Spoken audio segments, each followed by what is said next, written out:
Christopher, I want you to pretend you're not a human. Instead of a human, you're something in a stationery store. Let's pretend. Get those scissors out, brother. Ooh, that's very menacing. No, don't put them away like this is some lame, brief joke. We're actually diving in here. Go ahead, man. Scissor one, grab one. Snippy snip. Okay, take a look at that.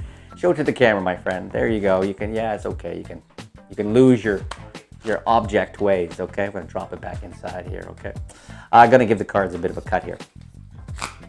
Hopefully, Christopher, despite his mortification of having been a pair of scissors for a moment, hopefully he remembers which card is his. I'm hoping, I'm not sure. Criss, is this here? Maybe. Jack of Hearts, is that yours?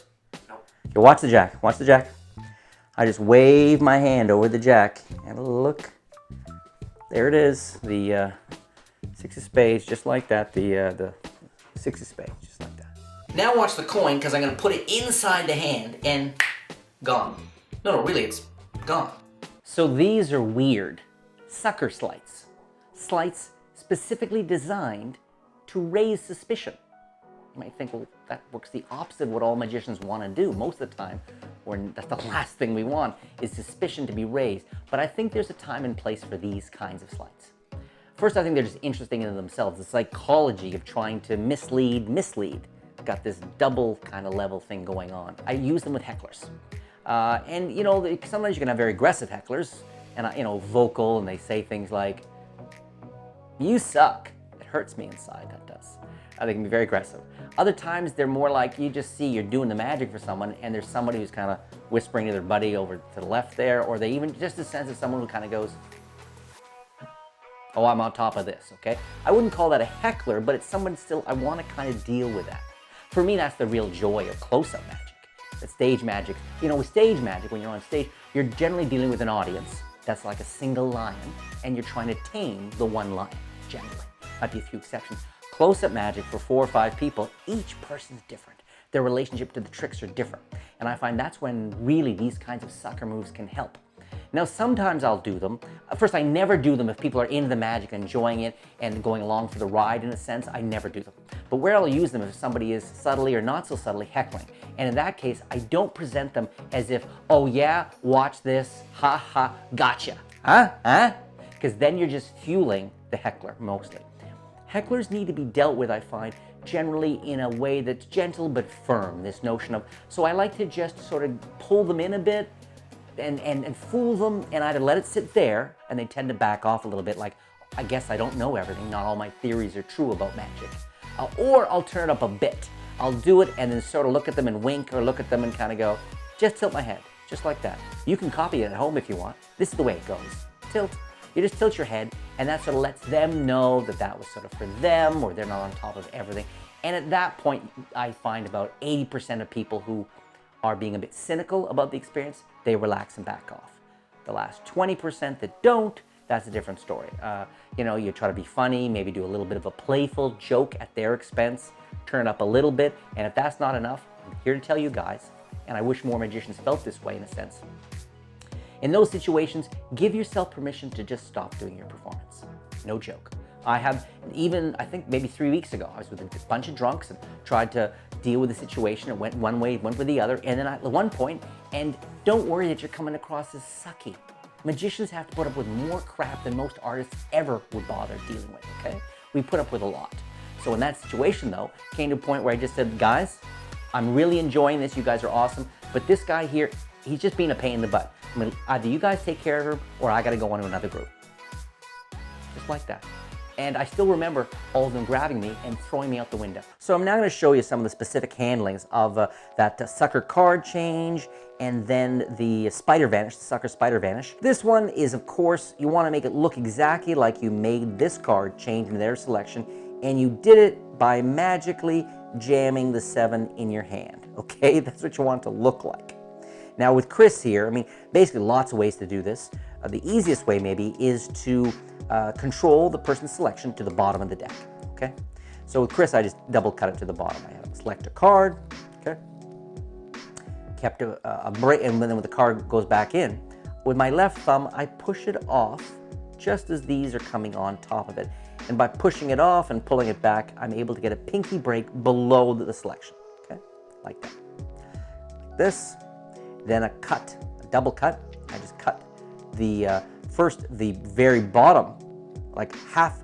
I got a break now, and half the cards below the break go to the top, then the other half of the cards below the break go to the top, and that brings the selection to the top. Okay, actually, sorry, to the bottom. So again, he selected a card. That's from another trick. Nice. He selected a card here. I get a break beneath it with my pinky, and then I just cut half, basically quarter the pack and quarter the pack up to the top. There's the selection. So I selected the card, put it back in, I cut the cards like this, then I turn the cards over, and I fan them with the backs toward the audience. They say, so you're thinking of a card, or make sure you don't forget your card, or whatever. Then as I square the cards up, I'm going to palm off the 4 into the right hand. Now you can do a two-handed palm. From here, covering it here, and as the hands come down, I push this card off, okay?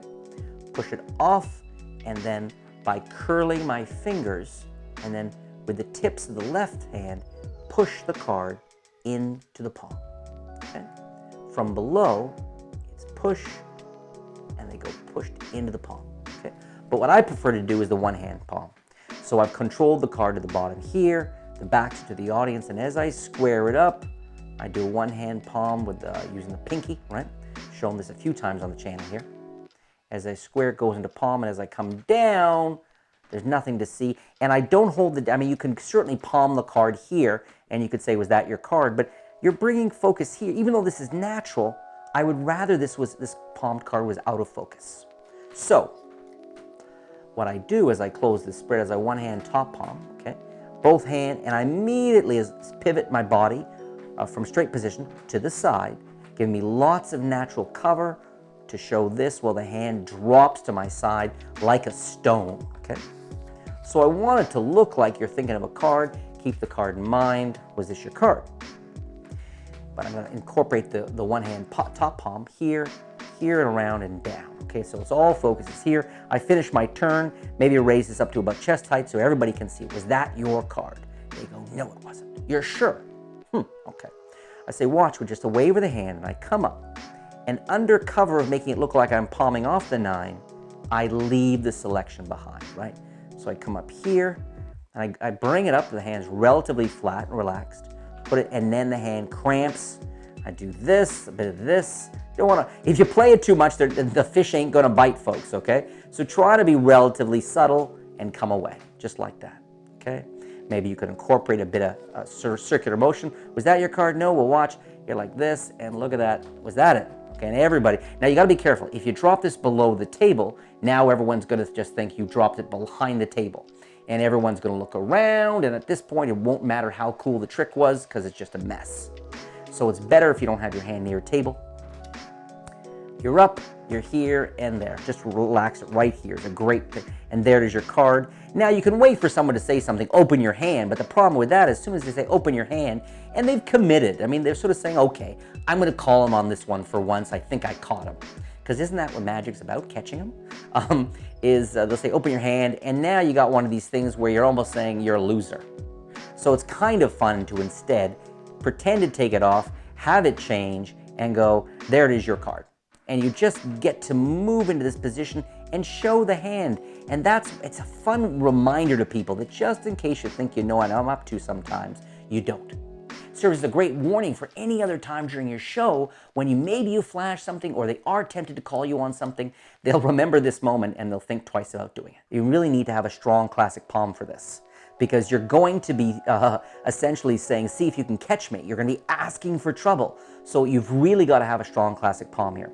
So what I'm going to do, you want this, unlike normally when you put a coin in your hand, you want it to really be as natural and as flowing and is uncomplicated and having no corners, just absolutely convincing and compelling, right? You really want to look like the most comfortable thing in the world. Here, you're going to deliberately stiffen everything up. First, you're going to put a coin in your hand like this. Who the heck does that? People do this. They might drop it in. You do this. But who the heck does this? And what's fun about this technique is that you take the coin and in the action of deliberately making very stiff, you're making sure you get a really sweet classic palm going, okay? Because you're going to need that. So you come over, you put it here, And just as the thumb, now you release your fingers, and with the thumb you're pushing it, okay? And like I said, you're making sure you're getting it into the sweetest spot you can for your classic. Looks like this. And this is where you use words. You deliberately double up on what you're saying and what you're doing to trigger them again, almost on an unconscious level, to be suspicious as hell. So watch me take the coin and put it right in that hand. I mean, look what I'm doing. Tight fist here, pointing, tapping. I'm doing everything, okay? All the classic stuff. So watch me take the coin and put it in that hand. I mean, gee, they're convinced it's here already. So you do this, get a nice classic palm going, very suspicious, pointing and saying, but look, now if you just do this, but now watch, the coin's gone. And I'm using a really nice, and you really want to practice this. You go from stiff to totally loose. You're not doing this, right, to show. You're going from stiff here, to loose. You just open the fingers, but not just like that, but with a shake, really relaxed and gone. To take this up a notch, to take the heat off your hand, even like make it set things up, and to use the playing card like an old wand to focus attention and everything.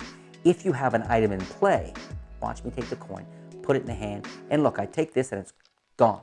No. See, so I have this, and boy, it really sells that the solution is here, the coin is here, but it also allows me to immediately transfer to this and show that. Because this, my classic palm, is pretty strong. But if I'm holding something there, now it really sells the idea that the coin's not there. Watch me put the coin in the hand, and then look, I just have to take this and wave it over there, and look, it's gone. No, really, it's gone. I mean, everybody's gonna be sure it's there, and suddenly it's not. So definitely try out those sucker sleights, and please come on back to the channel and leave a comment. Let me know how it went for you. I'm always very curious about that kind of thing. For us to become well-rounded performers, we really have to sort of go outside our comfort zone and try stuff, mess around, experiment, screw up. That's key. It's very important. I know it can be hard. You practice a trick and you go out and you do 2 or 3 tricks, the responses are great and you want to leave it there. But you really need to push yourself to mess up, to experiment with stuff. It's the only way to get beyond being, sort of a cookie cutter magician who can do a few tricks, and you're never going to get to those dramatic experiences that engage people, that are legendary, that reputation making on that side of the curtain, and on your side, thrilling, growth opportunities, evolving, confidence building. And also keep in mind that there's something you need from people if you're ever going to have any impact on them at all. Now, what's interesting to me is you can have great sleights, be very entertaining, great transitions between your tricks, great routining and all of that means nothing. It has zero value unless you have one thing from them.